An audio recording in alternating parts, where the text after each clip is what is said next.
Marketing की कोई भी किताब हो, वेबसाइट हो या यूट्यूब का चैनल हो, पहला टॉपिक हमेशा व्हाट इज मार्केटिंग पर ही होता है। तो मैं डिजिटल मार्केटिंग का कोर्स टीच करने से पहले कैसे इस टॉपिक को मिस कर सकता हूं? फर्क इस टॉपिक को टीच करने में मेरा ये है कि मैं हमारी रोजमर्रा की एग्जांपल्स को यूज करूंगा और बड़े ही आसान तरीके से आपको बताने की कोशिश करूंगा कि व्हाट एक्चुअली मार्केटिंग इज, कि मार्केटिंग है क्या। तो आइए सबसे पहले मैं आपको एक एग्जांपल देता हूं और इसके ऊपर आपने बड़े गौर से सोचना है। आप घर पे बैठे हैं, एकदम फोन रिंग होता है, आपने फोन पिक किया, दूसरी तरफ से एक खातून बात कर रही हैं जिनका नाम है साइमा। साइमा ने कहा कि जी मैं एक इंश्योरेंस कंपनी से मेरा ताल्लुक है और आज अगर आप ये पैकेज साइन अप करवाएंगे तो हम आपको 20% डिस्काउंट देंगे, आपको भी और आपकी फैमिली को भी। तो सवाल मेरा आपसे दोस्तों ये है कि क्या साइमा मार्केटिंग की जॉब कर रही है? दूसरी एग्जांपल और बड़ी इंटरेस्टिंग। आप अक्सर शॉपिंग मॉल जाते होंगे, अक्सर मार्केट्स जाते होंगे, संडे बाजार या इतवार बाजार जाते होंगे। वहां आपको डिफरेंट लोग खड़े हुए नजर आएंगे कि जो चीजें बेच रहे हैं, 10 रुपए की, 15 रुपए की, 100 रुपए की, एक के साथ दो फ्री। तो क्वेश्चन या सवाल मेरा आपसे यह है कि क्या आपके नजदीक वो भी मार्केटिंग की जॉब कर रहे हैं? अगर इन दोनों सवालों का आंसर आपके नजदीक यस है तो यू आर 100% राइट। ये दोनों मार्केटिंग ही की जॉब कर रहे हैं। साइमा बेशक टेलीफोन के थ्रू डिजिटल टेक्नोलॉजी को यूज कर रही है और जो दूसरे साहब जो इतवार बाजार में खड़ी चीजों को बेच रहे हैं वो सेलिंग कर रहे हैं, लेकिन है ये मार्केटिंग की जॉब। लेकिन मार्केटिंग इसके अलावा और भी बहुत कुछ है। तो आइए let's look at the definition of marketing और उसके बाद फिर हम मार्केटिंग की डेफिनेशन को ब्रेक करेंगे और फिर अंडरस्टैंड करेंगे कि प्रोसेस ऑफ मार्केटिंग क्या है। So the process of marketing is creating, communicating, delivering and exchanging offerings.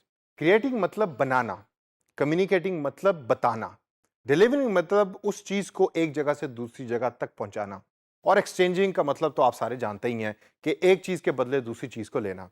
अब ऑफरिंग्स जो है वो बड़ा इंटरेस्टिंग चीज है। अब ऑफरिंग से क्या मुराद है? ऑफरिंग से मुराद है वो सारी प्रोडक्ट्स और सर्विसेज जो कंपनी बना रही है। लेकिन वो जब बनाएगी तो इन रिटर्न वो क्या ले रही है कस्टमर से?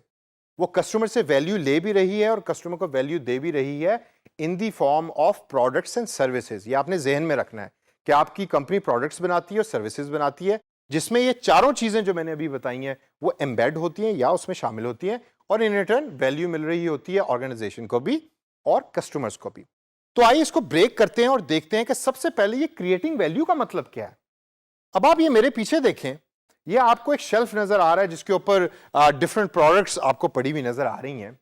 अब फॉर इंस्टेंस ये एक प्रोडक्ट है जो किसी कंपनी ने बनाई, जो भी प्रोडक्ट है ये। अब इसको बनाने के अंदर कंपनी का एक सर्टेन प्रोसेस इन्वॉल्व है। उस प्रोसेस को हम कहते हैं क्रिएटिंग वैल्यू, यानी कि मार्केटिंग उस प्रोसेस का नाम है कि जिसके थ्रू कंपनी को पता लगता है कि कस्टमर को चाहिए क्या, और उसको जहन में रखकर कंपनी प्रोडक्ट को बना रही होती है। सेकेंड स्टेप, मार्केटिंग क्या है? मार्केटिंग है कम्युनिकेटिंग वैल्यू का नाम। यानी कि आपने प्रोडक्ट तो बना ली और प्रोडक्ट तो भाई बड़ी जबरदस्त है, लेकिन कस्टमर को तो पता ही नहीं कि प्रोडक्ट कैसी है। तो आप एक इफेक्टिव मैसेज जो है वो कस्टमर को देते हैं कि जिसके बाद कस्टमर को पता लगता है कि आपकी प्रोडक्ट जो है, ओ भाई बात सुनना यार, ये प्रोडक्ट तो खरीद लो।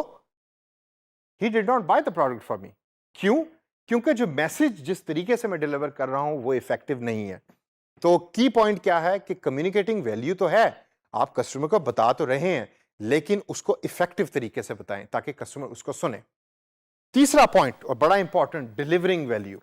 डिलीवरिंग वैल्यू से मुराद यह है कि प्रोडक्ट बन गई, आपने कस्टमर को भी बता दिया, सर्विसेज बन गई, आपने कस्टमर को भी बता दिया, लेकिन अब उसको डिलीवर भी तो करना है, उसको कस्टमर की प्रेमिसेस या उसकी जगह तक भी तो पहुंचाना है, ख्वाह वो ऑनलाइन हो या ऑफलाइन हो।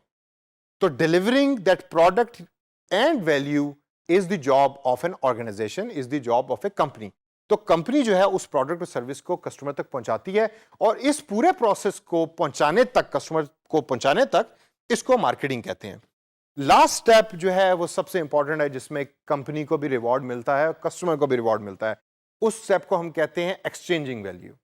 आपने प्रोडक्ट सर्विस बना ली, आपने कम्युनिकेट कर दिया और आपने डिलीवर कर दिया। अब बारी आई है एक्चुअल सेलिंग की।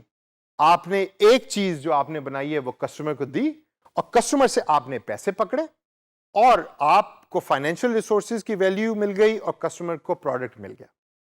Last but not the least, जो सबसे इंपॉर्टेंट बात मार्केटिंग के अंदर हम अक्सर मिस कर जाते हैं कि बिजनेस का only purpose is not to earn money.